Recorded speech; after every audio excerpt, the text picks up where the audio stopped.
So, as you're aware, Advertis serves marketing agencies, and we've been partnering with agencies for the last, 4 years now. And Zach and my story is very similar. Like we both come from startups, scaling startups, doing fractional work, investing, all that. We got into the agency space because we knew a lot about marketing, a lot about sales from these startups, and working with a lot of agencies and these other startups, we found all these common problems. And so fast forward to today, Advertis is partnering with over 200 marketing agencies across the US. And it just so happens we find all these little, areas where they can grow and help them grow. And that's why we've become that fractional team for the agency to help them scale. So recently, probably in the last year or so, we found that agencies had so much interest around partnering and getting into, GSA work, government work, Mhm. Mhm. contracting. And I found, and especially with talking with you, Erlene, I found that a lot of agencies just they're not in that space because of it's so complicated and it's so convoluted and political and how you address those things. And so, I am excited to share today that Advertis is launching our exclusive partnership with Erlene and her company at B2GSA. And this is really just a conversation to understand more about Erlene and her history and what brought her here into this space, and then what she's doing today with what she's learned in her career and her life to help, you know, and really just we're serving the same audience of marketing agencies to help Yes. them grow and to give back time and to serve the Lord. So, Erlene, Yes. thank you. Thank you so much. I'm so excited that we're here and we're getting to talk about this, and we're going to launch this to the community. And I'd love for you to start, if you don't care, to please start out about, what brought you to this point. Like, tell me the history of Erlene. Thanks, Ozzy. I'm excited to be part of your team here and being able to offer, I would say, years of exciting and, and dramatic ups and downs in my career, which have led me to where I am today. Um, First of all, I'm Erlene Lagarelle. I'm originally from Puerto Rico, and I've been a Texan now for about 45 years. So, yeehaw to everybody. Yeehaw, I love it. And one thing about me is whoever works with me is going to have some fun because I have a good sense of humor. And you have to have it when you're dealing with government because there's a lot of stuff that you have to fill out. So the brief background and how I got started was I was 24 years old, had a degree in psychology, didn't know what I wanted to do, and it didn't have a master's. And my husband and I owned the business, and he had fired the ad agency, and he said, you start an ad agency, you do the advertising. And I don't know anything about advertising. How am I going to do this? And you guys know the Lord is good. And it turns out I had talent. Amen. That's awesome. And so I built a small, very thriving ad agency that turned out to do public relations and web development as the time went along. And my focus was San Antonio, basically because that's where I was. And I think a lot of us agency owners tend to do business where we reside. It seems to be a national and a natural thing. Mhm. And we had some major downturns in the economy in Texas. And I re-engineered the agency. We opened up offices in different parts of the US. We opened up offices in New Orleans and did new things, attracted new clients.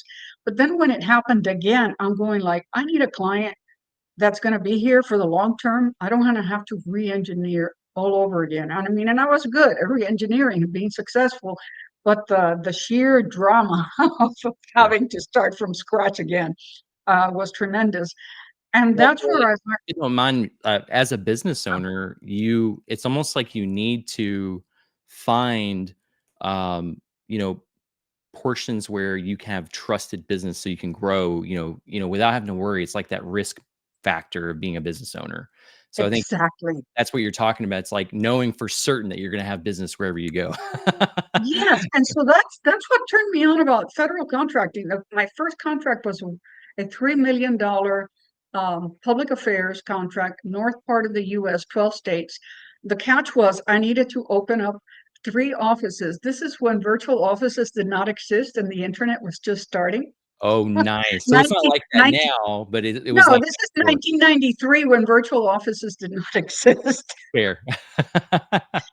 But you know, where there's a will, there's a way. We actually we had our own IT department at my little agency, and we were able to do the virtual um, internet from our office to their office. So we actually made it happen before it was a thing, and that allowed us to do just-in-time work for our clients in these different states with different hours and different people and everything else.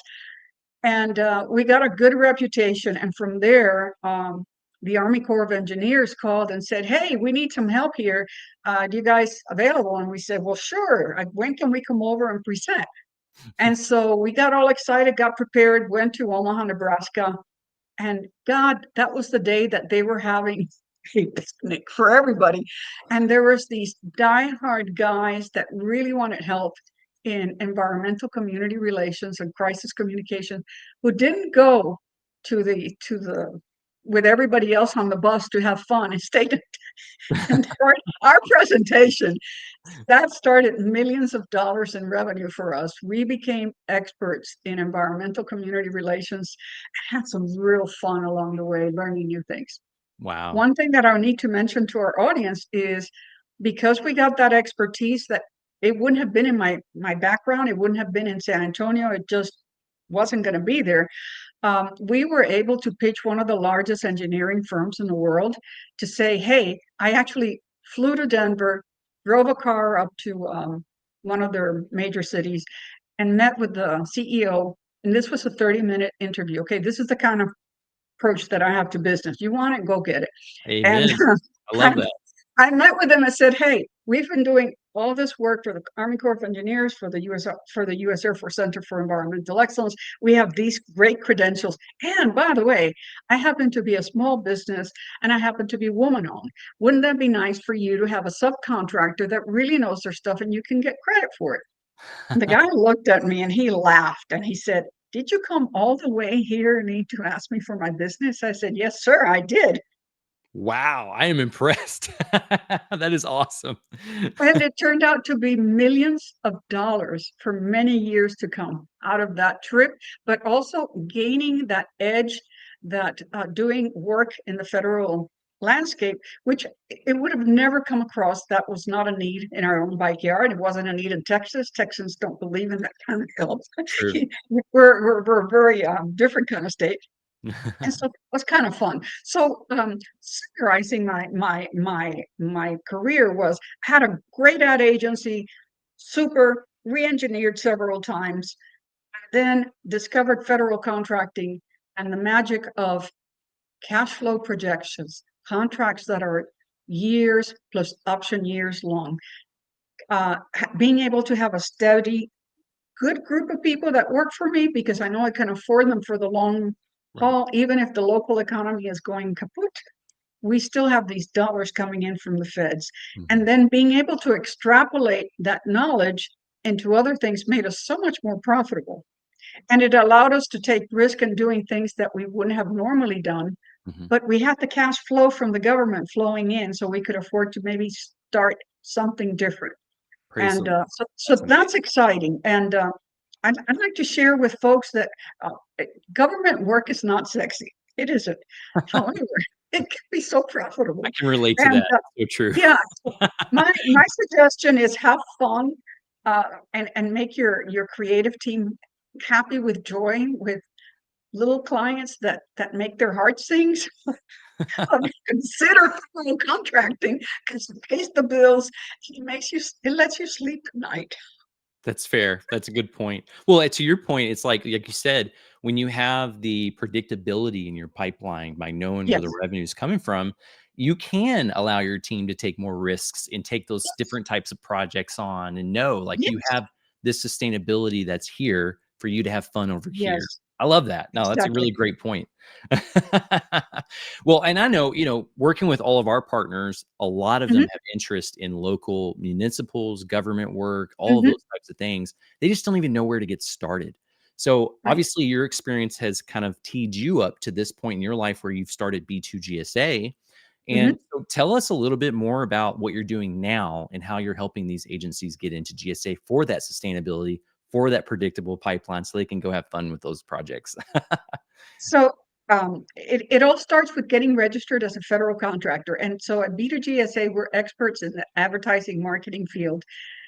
We know how to get our clients registered as federal contractors. We know how the government buys, what NAICS codes you need to be successful. They buy in 6-digit codes. And so we tell you, hey, these are your 6-digit codes. We help them get ready by creating a capability statement. That's for us, it's a fact sheet basically, but it's in governmentalese. So I call myself the government whisperer because I can turn English and agency speak into governmentalese so that these guys get it, because they don't know the words we use. Basically the people who are buying from us, they don't know anything about advertising. They were buying desk and autos and maybe doing a lease for a building. And they just got this request for proposal and they were told to buy it. And so you guys, you have an advantage in that you can actually teach these people about what you're doing and why it's good for them. And the one thing that I've noticed that the federal government really cares about is performance. So one good news for all ad agencies: no federal, no commercial, no government experience at all is not a factor. If you have 6 clients that do business with you, if you have clients and projects that are over $25,000 and you can show that you did the work, you can get certified as a GSA contractor. Wow. If your cash flow is good. If it isn't, we've had clients that lost money, but they got a letter of credit from the bank saying we have X amount of dollars available for this client for government growth. That can solve the problem. So getting registered as a general services administration contractor has several key benefits. The main one is that there are more requests for proposals for advertising services coming out through GSA than any other way that the government has of allowing you to bid on these jobs. Wow. So if you're in advertising and marketing and you're going, I would like to do business with the federal government, this opens up the way. You have requests for proposals that come to your electronically through an email every day. It tells you what you qualify for. And guess what? You don't have to bid on everything, because if you're not really feeling it, if you don't think that you're going to make money on it, or maybe you're just too, oh my God, you're doing so much work that you want to pass this opportunity by, all the more power to you. Yeah. You don't have to, as long as you let them know that you're not bidding on it and why. That's one thing that you need to be aware of, because once you get certified, they don't want you to just sit there and exist. They want you to actually sell, because the way the GSA makes money is they make a 0.75% of a point, basically, of from whatever sales you make. So if you sell $1 million, you're going to pay what, $750, something like that. Wow. Yeah. And that one, yeah, it's just very little. They're So incentivized. I'm sorry to interrupt, but they're incentivized to get you to bid. So they want you to bid. yes, exactly. I did not know And that. I've been in GSA uh, and in other industries for years and worked uh, the schedules and things. And I did not realize that. That was really important to know that. Sorry to interrupt you on that, but I'm actually, you bring up a really good point, and I'm actually, we've shared these numbers with me before, but to our folks listening, you know, mm, it's really cool to hear that it's kind of in the marketing industry, it's so saturated. We're always comparing, we're always having to get in front of our clients and be, trying to stand out in this crowded room. GSA is kind of uncapped when it comes to exactly. being tapped in as far as agencies. I think you told me before, how many agencies are actively on the GSA and actually a contractor willing to put these bids in? It's very minimal compared to how many there are, right? Right. So there's, I don't know, probably 80,000 ad agencies in the US. Mhm. There's only about 350 that are in the advertising field. And this is the number that should interest everybody. 60% of those people don't participate in the bids at all. They just sit there. They go through this effort, they invest their time and their energy and get certified. And then they don't bid. They don't participate, and they don't go out and make something happen with what they have. Well, So that to So your it's a point, very, so it makes the pool of competitors is a lot smaller. that's a big deal in the marketing industry. And guys, listen to this. This is so important. Advertis has experience working with hundreds of agencies. And I'm going to tell you the first thing that stands out to me every single time we talk to an agency: they don't go out and sell. And to Erlene's point, if you're bidding on millions of dollars of contracts and you're only competing against maybe 80 different agencies, if that, like, you have a strong probability compared to just going on LinkedIn and trying to find a business owner or Meta and trying to talk with them directly. One, agencies don't do it. They just rely on the referral mostly, right? But Right. two, this is a bid. You're already qualified to bid on this. Yes. Exactly. It's beautiful. I love that. That's really good insight. Thank you for sharing that. You're welcome. You're welcome. So to help your folks think about this, is there's $6 billion out there every year. Okay, every single year. So it doesn't matter who's president, the money is allocated ahead of time, years in advance. And so what happens is, the fiscal year runs from September through October. And so what happens is, at the end of the year, which is September 30th, is when everything ding, ding, ding, ding, ding, all the money has to be either given back to the government or allocated or obliged to somebody. They manage to put all that money into contracts. So one excellent thing is, when COVID happened, 30% more was spent on advertising Mm-hmm. than before, Yeah. because they needed to let people know what's happening. So if bad things happen, I hate to say this, more money will be spent on advertising, because America uses advertising to inform our people. A lot of the advertisings are educational, they're health related, they're they're for, like EPA, they're for IRS, to how do you fill out the forms. It's educational, and that information needs to be disseminated. And what better than an ad agency to say, hey, like to tell the public about this, and do it in an innovative way. Like for my agency, we landed a contract with the Department of Transportation, and it was the Federal Highway Administration. And and so we were dealing with engineers from every state, and we had to make a presentation to them and do a study of why were people having accidents in the and when people were building the roads, what happened. And we had young people, we had people who were registered commercial drivers, all ages. And what we found out was the younger people thought it was fun to throw bottles of beer to Oh, the wow. people and see if they would hit them. Oh, And there was this disconnect of what was going on. So we came up with a campaign that won us, I don't know, Webbies, Addies, all kinds of major national awards, because what we found was that what we needed to tell these people is, hey, you run through that work zone, you're going to get hit by a truck, your car's going to be smashed, man. you're going to suffer the consequences. And all of a sudden, there was this very creative, bigger than life. Uh, we called him Jack Hammer, uh, flag waving guy, who went, "Whoa! Listen to the signs," and he showed, boom, how your car was going to skid off from that truck that was in the Oh, wow. area helping these guys. And the exciting part, from an ad agency owner perspective, was we ran this ad in California for 6 weeks, and I bet I know where and it's going. yeah, in the cities where our ads ran, there were no traffic accidents at any of the sites. Any. Wow. That says a That is lot. remarkable. Yeah, so we did behavior modification, and boy, talk about a success story. You actually did good. You got all the awards. You made a lot of money, and you had fun doing it. Hey, that's what it's all about right there. You said it. Wow, that is so impressive. I'm so glad you shared that story. That's really interesting. I think, in our experience of working in other agencies, we have campaigns that come up, like working with the national parks or the state parks and things like Yes, that as well. The schools, things like that. And yes, it's so much fun, to be honest.